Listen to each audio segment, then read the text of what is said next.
Hello friends, welcome back to our channel. ఈరోజు మనం ఈ వీడియోలో తెలుసుకుందాం మోకాళ్ళకి సంబంధించిన నొప్పుల గురించి.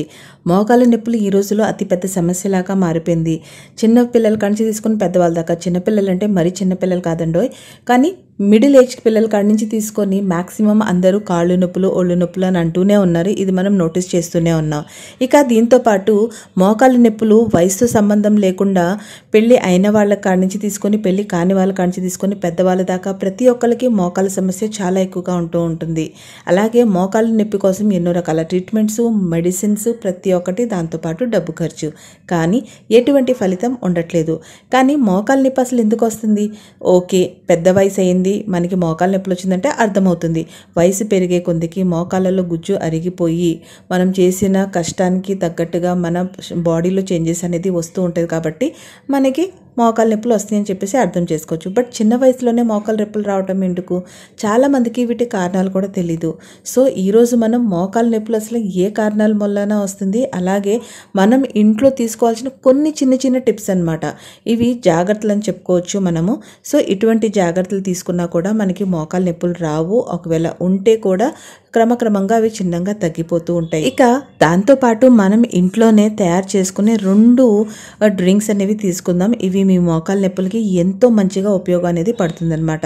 చాలా సింపుల్గా మన ఇంట్లో దొరికే కొన్ని వస్తువులతోనే మనం ఈ 2 డ్రింక్స్ని తయారు చేసుకుందాం. నిజంగా చెప్తున్నాను కదా, మీ మోకాళ్ళ నొప్పి ఉంది అనే సంగతి కూడా మీరు మర్చిపోతారు. అంత బాగా ఇది పని అనేది చేస్తుంది. సో ఫ్రెండ్స్, ఇక లేట్ చేయకుండా వీడియోలోకి వెళ్ళిపోతాం. దానికైనా ముందు మీలో ఎవరైనా ఇంకా మా ఛానల్ని సబ్స్క్రైబ్ చేయకపోతే వెంటనే సబ్స్క్రైబ్ చేయండి. పక్కనే ఉన్న బెల్ ఐకాన్ని ప్రెస్ చేయండి, ఆల్ అని క్లిక్ చేయండి. దాంతో మేము పెట్టేటువంటి ఎన్నో ఇంట్రెస్టింగ్ వీడియోస్ వెంటనే నోటిఫికేషన్ రూపంలో మొట్టమొదటిగా మీ దగ్గరికే వచ్చేస్తుంది. సో ఫ్రెండ్స్, మోకాళ్ళ నొప్పులు 4 కారణాల వలన వస్తుంది. మొట్టమొదటిది మనకి పెరుగుతున్న వెయిట్. మన బాడీ కానీ ఓవర్ వెయిట్ అయిపోతూ ఉంటే అప్పుడు మన బాడీకి సంబంధించిన మొత్తం భారం మన కాళ్ళే మోస్తుంది. కాబట్టి మన మోకాళ్ళకి నొప్పులు అనేది రావడానికి ఎక్కువ శాతంగా కారణం అదే అవుతుంది. ఈ రోజుల్లో మనం చూస్తుంటే మనం తీసుకున్న జంక్, అలాగే ఆహార విధానాలు ఏవైతే ఉన్నాయో అవి అసలు బాగోకపోవడంతో మనం చాలా ఎక్కువగా ఒబేసిటీకి లోన్ అవుతున్నాం. ఒబేసిటీ అనేది ఒక ఏజ్ కాంచి లేదండో, చిన్నపిల్లల కాంచి మొదలైపోతుంది. ఈ రోజుల్లో మనం చూస్తుంటే చిన్నపిల్లల కాంచి కూడా వాళ్ళకి ఊబకాయం అనేది చాలా వచ్చేస్తుంది. దాని మూలనే వాళ్ళ బాడీలో అది బేర్ చేయలేక వెయిట్ ఎక్కువ అవటం మూలన మోకాళ్ళ నొప్పులు అనేది వస్తుంది. ఇక రెండో రీజన్ వచ్చేసేటప్పటికి అర్థరైటిస్ అనేటప్పటికి మనం తెలుగులో దాన్ని వాతం నొప్పులు అని కూడా అనొచ్చు. సో ఆ వాతం నొప్పుల మూలన కూడా మనకి మోకాళ్ళలో నొప్పులు అనేవి వస్తూ ఉంటాయి. వాటి మూలన కేవలం ఒక మోకాళ్ళలోనే కాదు ఫ్రెండ్స్, మన బాడీలోనే ఏ అయితే జాయింట్స్ ఉంటాయో అక్కడ అన్ని చోట్ల పెయిన్, స్వెల్లింగ్ అనేది ఉంటూ ఉంటుంది. ఇక మూడవది, చిన్నప్పుడు మనకి తగిలిన దెబ్బలు. అవును ఫ్రెండ్స్, చాలాసార్లు చిన్నప్పుడు మనకి ఎన్నో దెబ్బలు అనేవి తగులుతూ ఉంటాయి. వాటిలో కొన్ని దెబ్బలు మనం మోగ దెబ్బలు కూడా అని అంటాము. అంటే ఆ టైంలో మనకి బ్లడ్ రావటం, ఫ్రాక్చర్ అవటం అనేది ఏమీ ఉండదు. బట్ దెబ్బ అనేది తగులుతుంది. ఆ టైంలో మనం ఏముందిలే, మామూలు దెబ్బే కదా అని చెప్పేసి వాటిని ఇగ్నోర్ చేస్తాం. అవి ఉండంగా పాత నొప్పుల కిందకి బయటకు వస్తూ ఉంటాయి. అటువంటి పెయిన్స్తో మూలన కూడా మనకి మోకాళ్ళ నొప్పులు అనేవి ఉంటూ ఉంటాయి. ఇక నాలుగోది వచ్చేసేటప్పటికి వయసు పెరిగే కొందికి మన మోకాల్లో ఏదైతే జాయింట్ ఉంటుందో దానికి రెండింటికి మధ్యలో ఉన్న గ్రీస్ ఏదైతే ఉంటుందో అది కానీ అయిపోతే మనం మోకాళ్ళు గుజ్జంటాం కదా, అదనమాట. సో అది కూడా క్రమక్రమంగా తగ్గిపోవడంతో ఎప్పుడైతే మనం మోకాల్ని ఈ బెండ్ చేస్తూ ఉంటామో, నడుస్తూ ఉంటామో ఆ సమయంలో ఆ జాయింట్ ఏదైతే మూమెంట్ ఇస్తూ ఉంటుందో అక్కడ గ్రీస్ లేకపోవటం వలన అది అతి కష్టం మీద మూమెంట్ ఇచ్చేటప్పుడు ఎముకలు రాసుకొని కూడా మనకి పెయిన్ అనేది వస్తూ ఉంటుంది అనమాట. సో ఇవన్నీ కారణాలు అనేది ఖచ్చితంగా మన మోకాళ్ళ నొప్పులకి ఉంటాయి. అయితే మనం ఎటువంటి టిప్స్ తీసుకోవాలి, ఎటువంటి జాగ్రత్తలు తీసుకుంటే మనం వీటిని అవాయిడ్ చేయొచ్చు, అది ఇప్పుడు మనం తెలుసుకుందాం. ఫ్రెండ్స్ చూడండి, ఫస్ట్ ఆఫ్ ఆల్ మనం తీసుకునే ఆహారం ఏదైతే ఉందో దాన్ని మనం ఎంతో కంట్రోల్డ్గా మంచి ఫుడ్ అనేది తీసుకోవాలి. జంక్ ఫుడ్స్కి అవాయిడ్ చేయాలి, వాటి నుంచి దూరంగా ఉండాలి. ఇక టైం టు టైం మెయింటైన్ అనేది చేయాలి. టైం అనేది మెయింటైన్ చేయకుండా మనం కానీ డిసిప్లిన్ లేకుండా, ఒక టైం టేబుల్ లేకుండా ఎప్పుడు పడితే అప్పుడు ఫుడ్ అనేది తీసుకుంటే కూడా అది మన బాడీకి మంచిది కాదు కదా, తిరిగి చెడు అనేది చేస్తూ ఉంటుంది. కాబట్టి ఎప్పుడు కూడా మీరు ఒక టైంని మెయింటైన్ చేయాలి. ఫుడ్ తీసుకునే విషయంలో చాలా జాగ్రత్తగా ఉండాలి. అప్పుడు మీకు ఓవర్ వెయిట్ రాదు, దాంతోపాటు మోకాళ్ళ నొప్పులు రావు. ఇప్పుడు రెండోది వచ్చేసి, మనం చాలామంది ఎక్కువగా వాక్ చేస్తూ ఉంటారు. చాలా ర్యాష్గా, అంటే చాలా ఎక్కువసేపు వాక్ చేస్తూ ఉంటారు. అంతసేపు వాక్ అస్సలు అవసరం లేదు. డాక్టర్స్ కూడా చెప్తారు కేవలం ఒక 20 నుంచి 30 మినిట్స్ పర్ డే వాక్ ఉంటే సరిపోతుంది అని చెప్పేసి. ఆ వాక్ చేసేటప్పుడు కూడా మనం మన బాడీని ఎంతో ఫ్రీగా వదిలేసేసి కాళ్ళు చేతులు కదిలిస్తున్నట్టుగా మనం వాక్ చేయాలి. బిగుసుకుంటూ సెల్ ఫోన్లు చూసుకుంటూ ఫోన్లు మాట్లాడుకుంటూ ఇటువంటి పనులు చేస్తూ మనం వాక్ అనేది అసలు చేయకూడదు. సో ఈ విధంగా మీరు వాక్ చేసుకుంటే మీ మోకాళ్ళు కూడా ఎక్కువ కాలం పనిచేస్తూ ఉంటాయి. చాలామంది వయసులో ఉన్నప్పుడు ఎక్కువ ఎక్సర్సైజ్ చేసేయటం, ఎక్కువగా బాడీని ప్రెషర్కి గురి చేస్తూ ఉంటారు. అలా అస్సలు చేయకూడదు. అలా చేయటంతో వయసుకు మించి ముందే మనకి మోకాళ్ళు చేతుల్లో అలాగే ప్రతి మన జాయింట్స్లో గ్రీస్ అనేది తగ్గిపోతూ ఉంటుంది. ఇక రెండోది వచ్చేసేటప్పటికి చాలామంది ఏం చేస్తూ ఉంటారంటే వాళ్ళు పడుకునే సమయంలో ఎలా పడితే అలా పడుకుంటూ ఉంటారు. కాళ్ళని ఎలా పడితే అలా ఏలాడేస్తూ ఉంటారు. అలా చేయకూడదు.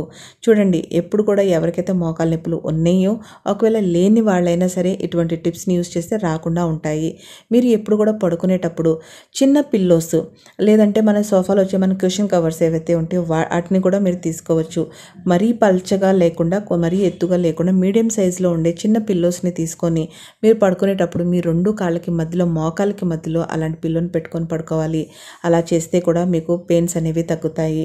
ఒకవేళ మీరు స్ట్రైట్గా పడుకొని ఉంటే మాత్రం మీ మోకాళ్ళ కింద ఆ కుషన్ కవర్ని పెట్టుకోండి. అలా చేసుకున్నా కూడా మీకు మోకాళ్ళకి ఎంతో రిలీఫ్ అనేది వస్తుంది. పెద్ద మెట్లు ఎక్కటం చేయటం దిగటం అనేది ఒక ఎక్సర్సైజ్ అనుకొని చాలామంది ఎక్కుతూ దిగుతూ ఉంటారు. కానీ మోకాళ్ళు నొప్పున్న వాళ్ళు అసలు మెట్లు ఎక్కరాదు. వాళ్ళు వాక్ చేస్తే సరిపోతుంది. మెట్లని అవాయిడ్ చేయాలి. ఒక వయసు వచ్చిన తర్వాత మనం కొంతవరకు మన బాడీకి కొన్ని కష్టం అయ్యే పనుల్ని తగ్గించుకుంటేనే చాలా మంచిది. ఇక ఖచ్చితంగా మీరు ఎవ్రీడే డ్రై ఫ్రూట్స్ అనేవి ఖచ్చితంగా తీసుకోవాలి. ఆ డ్రై ఫ్రూట్స్లో ఖచ్చితంగా అక్రోట్స్ అనేవి ఉండాలి, వాల్నట్స్ అండి. దాంతో మీకు ఒమేగా ఫ్యాటీ యాసిడ్స్ అనేది బాడీలోకి వెళ్తుంది. అలాగే 5 బాదం పప్పులు కూడా తీసుకోవాలి.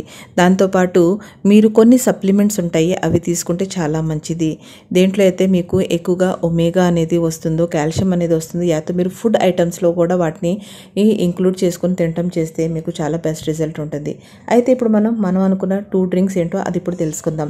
ఫస్ట్ ఆఫ్ ఆల్ ఒక గ్లాస్ పాలు తీసుకో. ఆ పాలు ఏవైతే ఉన్నాయో వాటి మీద మేగడ లేకుండా, అంటే టోన్డ్ మిల్క్ అంటాం కదా, ఆ పాలు తీసుకోండి. ఎందుకంటే మళ్ళీ మీరు మేగడతో ఉన్న పాలు కానీ తీసుకుంటే మీ వెయిట్ అనేది పెరిగిపోతుంది. అయితే టోన్డ్ మిల్క్ తీసుకొని దాన్ని చక్కగా పొయ్యి మీద పెట్టేసేయండి. ఇక దాంట్లో 1/2 స్పూను పసుపు అనేది వేసేయండి. కూరలో పసుపు వేయకండి, ఎందుకంటే దాంట్లో కాస్త కారం కలిగి ఉంటుంది. సో మంచి పసుపుని దాంట్లో వేసుకోండి. ఇక సొంటి ఉంటే కాస్త సొంటిని దాంట్లో వేసుకోండి. సొంటి లేని పక్షంలో చక్కగా మీరు 1 ఇంచు అల్లం ముక్కని తురిమేసి దాంట్లో వేసేయండి. ఇంకా అది మంచిగా మరిగిన తర్వాత తీసుకొని వాటిని గోరువెచ్చగా అయిన తర్వాత తాగేసేయండి. ఒకవేళ మీకు అలా తీసుకోవడానికి ఇబ్బందిగా ఉంటే కాస్త మీరు గోరువెచ్చగా అయిన తర్వాత దాంట్లో కాస్త తేనె అనేది కలుపుకొని తాగవచ్చు. డయాబెటిక్ పేషెంట్ దీన్ని అవాయిడ్ చేయండి.